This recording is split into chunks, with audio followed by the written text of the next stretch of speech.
Et notre invité pour cette émission Zoom, c'est Pierre Toulec. Bonsoir monsieur, vous avez 28 ans, vous êtes professeur d'économie pour les étudiants post-bac. En 2014, vous avez fait le choix de rentrer en Bretagne, chez vous.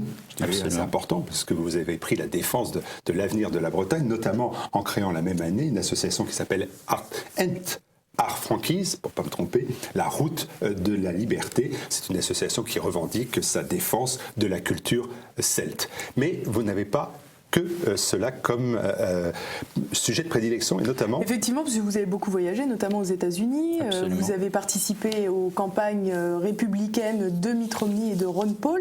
D'ailleurs, on en a parlé tout à l'heure que vous aviez fait l'IFP et la bourse Tocqueville, ce qui vous a sans doute poussé...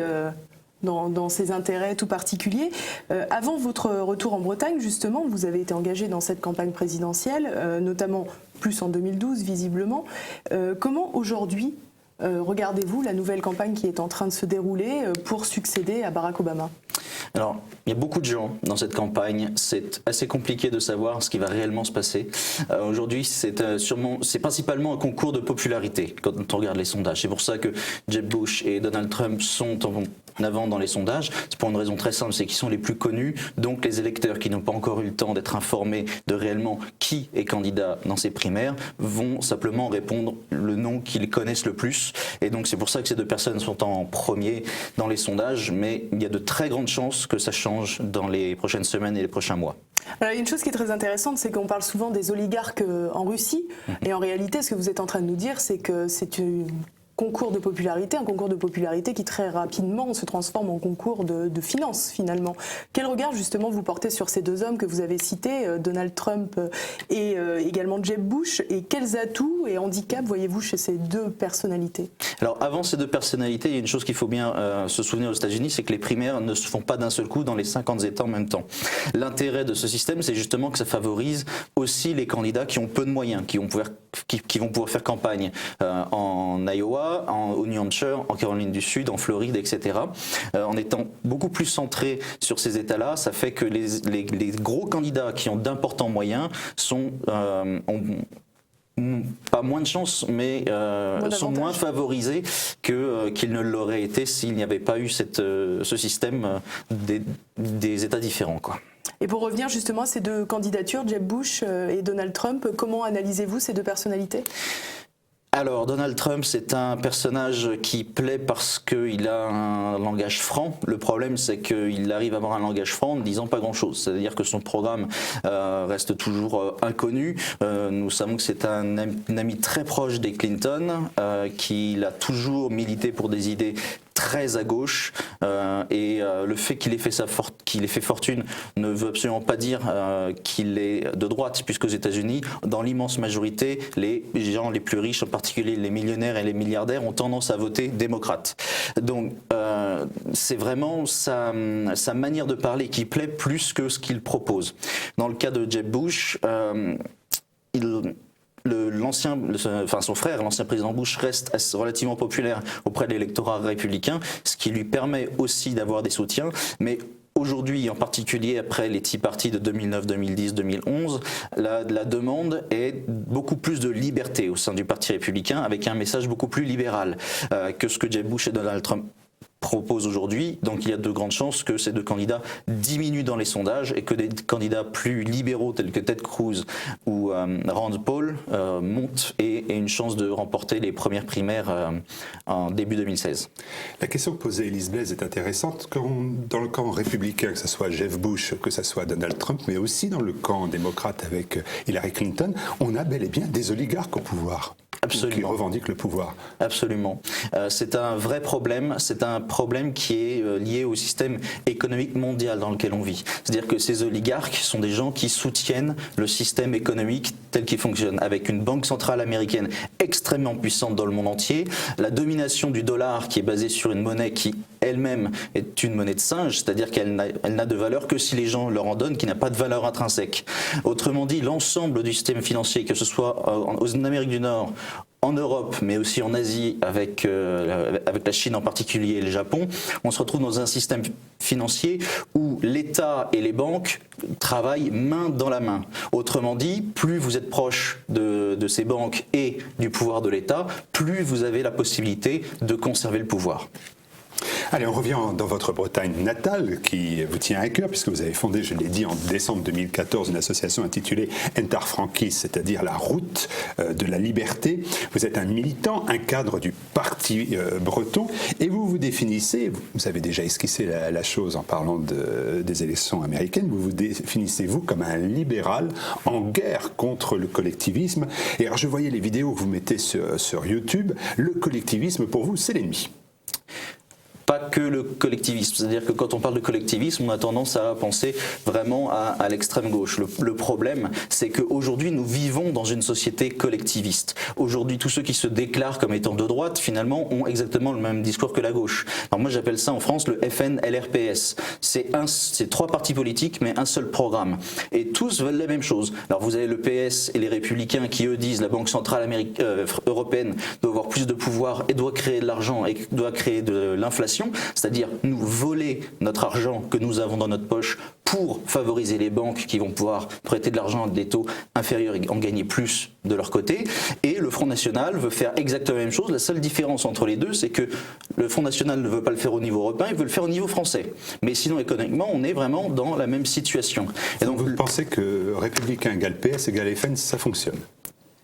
Alors, je ne sais pas si ça fonctionne, mais c'est une réalité en termes d'analyse économique. Moi, mon métier, c'est effectivement, je suis professeur d'économie. Quand je fais cette analyse, dans les discours sur le social, l'immigration, il va y avoir des différences. Mais le cœur d'une politique, c'est toujours l'économie. Et sur l'économie, PS, UMP, Front National sont d'accord. Ils seront heureux de l'entendre. Je comprends parfaitement votre dénonciation du collectivisme, de ce que vous appelez les keynésiens, le productivisme qui est présenté comme par eux, par les keynésiens, comme le moyen de sortir de la crise. Mais est-ce qu'on peut toujours tout mettre, comme vous le faites, sur le dos de Paris et de Bruxelles, en faisant de la Bretagne la belle isolée ? Alors la Bretagne, justement, il n'y a aucune raison qu'elle soit isolée. Pourquoi est-ce qu'elle est isolée aujourd'hui ? Parce qu'elle n'est qu'une région française et que c'est Paris qui décide de la politique économique. Paris, c'est depuis 1789, avec le premier national-socialiste de l'histoire, Robespierre, et la Terreur, la France a été créée de manière centralisée à ce moment-là. Et en fait, chaque territoire de la métropole est censé apporter une production spécifique à Paris. Et c'est les dirigeants parisiens qui décident de tout.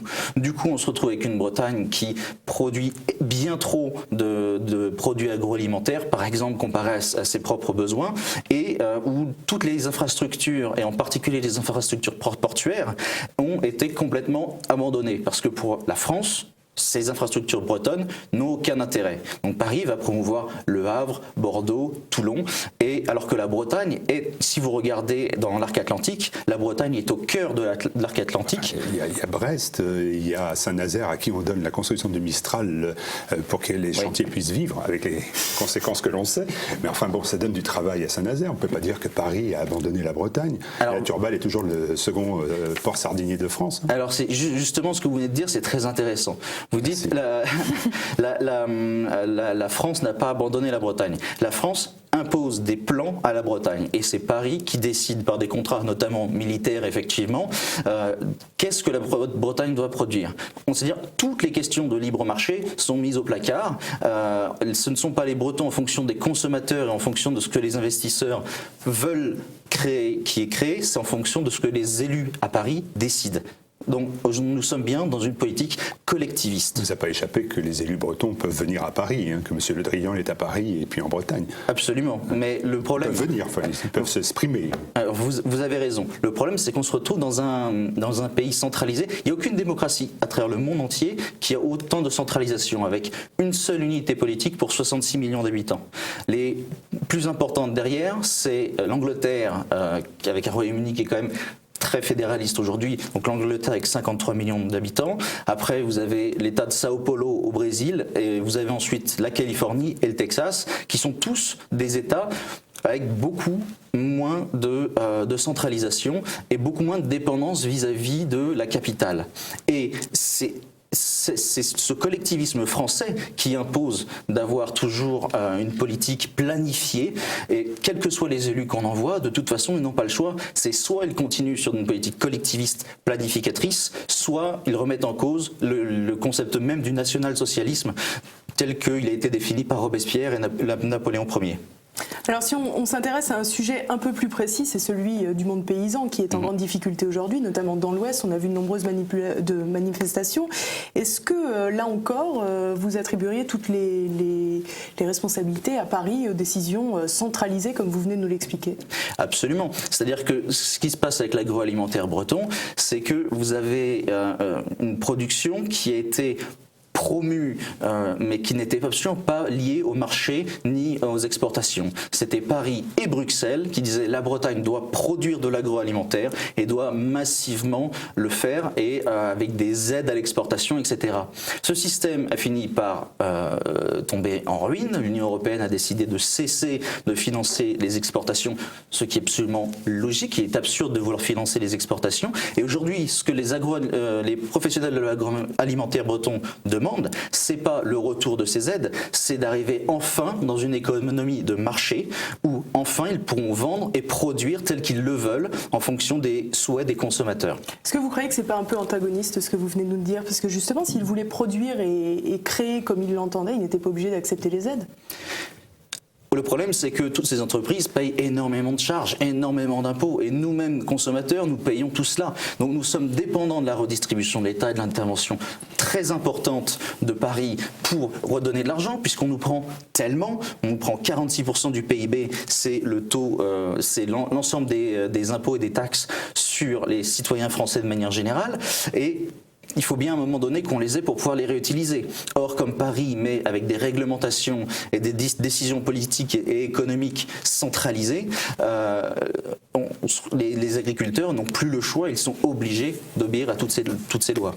Mais je reprécise ma question, est-ce que d'une certaine manière, vous ne pensez pas que les agriculteurs, à un moment peut-être déjà un petit peu difficile, il y a plusieurs années, peut-être plusieurs décennies, ont fait le choix de surproduire justement pour avoir accès à ces aides, alors qu'ils auraient peut-être pu avoir des ambitions au départ plus timide, mais en même temps produire mieux, produire moins, certes, mais que finalement c'était un business plan qui tenait mieux la route.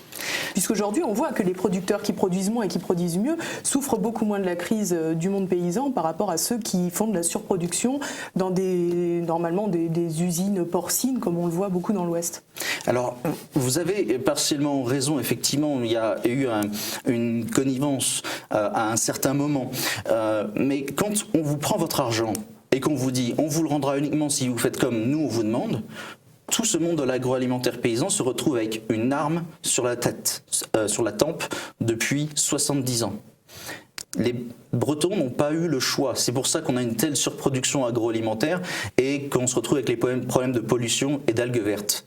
Si les Bretons avaient pu librement, par un marché libre, pouvoir produire et investir comme ils le souhaitaient, nous n'aurions pas ce genre de problème. On le voit dans le monde entier. Les pires problèmes de pollution tels qu'ils existent en Bretagne, c'est dans les pays collectivistes. C'est au Venezuela, c'est à Cuba, c'est en Chine, c'est pas aux États-Unis, c'est pas en Angleterre, c'est pas dans les pays du Nord. Et comment vous expliquez que justement tous ces problèmes se ressentent tellement fortement en Bretagne précisément ? Alors, je pense... Peut-être simplement parce que 18% du PIB de la Bretagne vient justement de l'industrie agroalimentaire. Alors, ça a été une volonté parisienne de faire de la Bretagne une terre agricole avant tout. Absolument. Donc forcément, il y a une réaction qui est plus forte. Mais il y a aussi, du fait de la différence culturelle de la Bretagne vis-à-vis de la France, une revendication qui va naître beaucoup plus facilement parce qu'il y a ce sentiment d'être différent. Nous ne sommes pas comme les Français, nous avons envie de décider chez nous et nous ne pouvons pas le faire. Donc notre seule manière de le faire, puisque nous n'avons pas les rênes du pouvoir, le Parlement de Bretagne a été dissous, etc., nous sommes dans l'obligation de montrer les dents. Vous n'êtes pas comme les Français, mais vous êtes Français ? Citoyen français, absolument. Tout comme les Algériens d'avant 1962 étaient citoyens français. Oui, ça permet de faire la transition parce que votre engagement personnel, il est en faveur de la liberté, vous l'exprimez fortement et avec talent. C'est la responsabilité individuelle. Puis vous nous dites, les Bretons, ils sont pas libres, ils sont pas toujours libres. Alors vous menez un combat pour l'autodétermination des peuples et leur droit à disposer d'eux-mêmes. C'est une bonne chose. Ce qui fait de vous finalement un autonomiste breton ou un indépendantiste, vous allez nous dire de quoi il retourne, mais il y a une chose dont les Bretons sont libres, c'est de leur engagement politique. Leur engagement politique, ils ne le font pas en faveur des partis autonomistes ou indépendantistes bretons. Vous faites partie d'un mouvement qui regroupe quelques centaines de personnes, je suis désolé de vous le dire. C'est-à-dire rien. Je suis au courant. Pourquoi ? La raison elle est très simple. Les départements et la région ont extrêmement peu de pouvoir. Mettre la Bretagne au sein de la France, c'est diluer complètement le poids des élus. Ces élus ont besoin d'argent pour mener leur campagne et donc ils sont nommés à Paris. C'est Paris qui décide pour le Parti Socialiste, le Front National et l'UMP, maintenant les Républicains, qui va être candidat dans quelle circonscription. Donc ces gens, si vous voulez être élu, vous avez besoin déjà en partie de vous inféoder à ces partis hexagonaux. Et en plus, même si les Bretons votaient uniquement pour avoir 100% de députés indépendantistes, ça ne représenterait toujours que 6,1% du nombre de députés et du nombre de sénateurs en France. Donc autrement dit, tant que la Bretagne reste en France, on peut voter pour qui on veut. Les Bretons n'auront jamais le pouvoir chez eux. Il faut l'indépendance. Voilà. Donc vous êtes un indépendantiste. Absolument. Et cette revendication d'indépendance à la Bretagne, elle se fait par une volonté de dislocation de l'État français. Parce que, en fait, la contrepartie de tout cela, et vous êtes un libéral, et c'est bien compréhensible à partir de ce moment-là. Je comprends très bien quel est votre chemin. Si on fait de la Bretagne un land ouvert au marché et ouvert à l'ensemble des marchés qui sont les marchés américains ou anglo-saxons, on le détache de l'État français et on a enfin un État client-consommateur qui va être sympa pour un libéral. Absolument. C'est ça, votre réalité, c'est le disloquer l'État français pour faire des lenders. Alors, disloquer l'État français. Si la France souhaite, et si les autres territoires de France et les autres nations au sein de la France, telles que la Corse, la Savoie, l'Alsace, etc., décident de rester au sein de la France, et que la France veut rester telle qu'elle est sans la Bretagne, elle peut très bien l'être. Ce serait simplement un séparatisme d'un territoire. Disloquer la France, ce serait aux Français d'y réfléchir. Maintenant, je pense que l'indépendance de la Bretagne sera une chance pour la France, parce que ça simplifiera la France. Si vous enlevez la tutelle de la France, vous savez bien que vous mettrez cette nouvelle entité sous la tutelle d'une autre nation. Et on voit bien quand même que vous êtes vers l'ouest. Oui, d'accord. Donc on voit très bien vers quoi ça mène. Je comprends pour un libéral. L'Irlande indépendante, le Portugal indépendant, tous ces pays, la Suisse indépendante, la Norvège indépendante, tous ces pays qui ont une population extrêmement similaire à celle de la Bretagne, sont parfaitement indépendants et nombre d'entre eux d'ailleurs, en particulier la Suisse et la Norvège, ne font même pas partie de l'Union européenne et ils ne sont pas inféodés à un autre pays. Mais est-ce que vous ne considérez pas quand même que cette indépendance de la Bretagne, dont personne ne veut en Bretagne, puisque les résultats électoraux sont là pour le démontrer. C'est une vue de l'esprit. C'est une vue de l'esprit. Alors non, parce que vous n'avez pas eu de débat. Vous n'avez pas eu de débat sur cette question parce que nous n'avons pas eu le droit à ce débat. Jusqu'à la Révolution française, après l'annexion, déjà les Bretons étaient massivement contre l'annexion en 1499. Par la suite, au moment de la Révolution française, qu'est-ce qui s'est passé lorsque les Parisiens ont voulu supprimer le Parlement de Bretagne et supprimer les libertés bretonnes? Les Bretons ont pris les armes. Les Français ont envoyé des armées et ont tué 50 000 soldats bretons, mais 100 000 civils, femmes et enfants, en les pendant. On disait à l'époque... Monsieur Toulek, ce sont les bonnets rouges qui font plier l'État.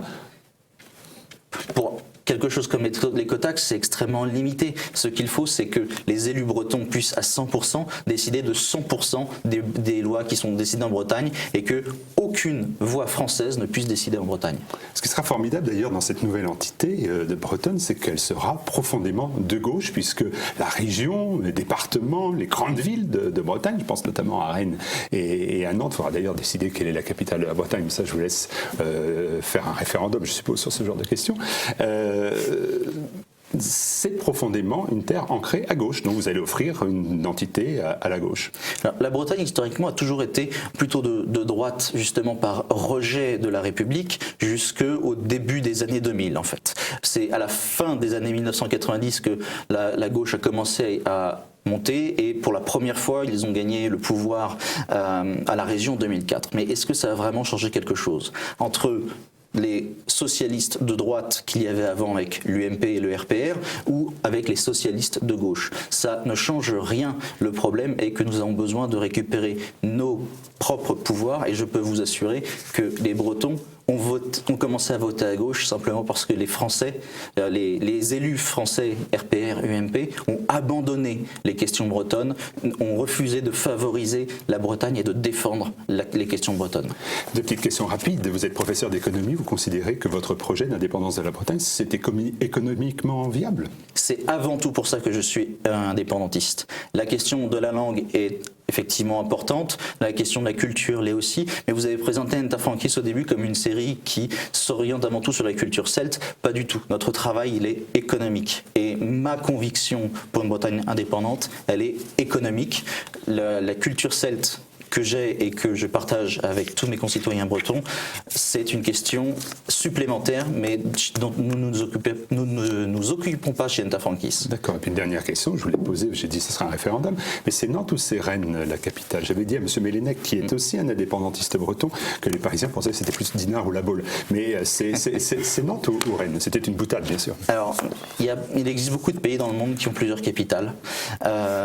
Et l'objectif, c'est pas de créer une Bretagne à l'image de la France avec une centralisation sur une capitale qui serait toute forte. Nous avons beaucoup de différences culturelles aussi entre les différents territoires bretons, et il suffirait de récupérer simplement le pouvoir tel qu'il était, tel qu'il existait à l'époque du duché de Bretagne, c'est-à-dire de faire de Nantes la capitale du pouvoir exécutif, de faire de Rennes la capitale du pouvoir législatif, et mettre la Cour suprême par exemple à Brest. Mais rassurez-moi, le système sera républicain? Il sera démocratique, il sera républicain au sens américain du terme. Le mot français républicain va à l'encontre de ce que le monde entier pense de la République. La République, à travers toute l'histoire, avec Venise, avec les Pays-Bas, bien avant que la France ne devienne une république, c'était la République, c'est l'État, on lui limite son pouvoir pour que les gens soient libres au sein de cet État. Voilà le modèle républicain dont je ne veux pas du modèle républicain français. Merci Pierre Toulec, dont on a compris que vous étiez libéral, conservateur, indépendantiste, breton. Merci. Merci. Merci.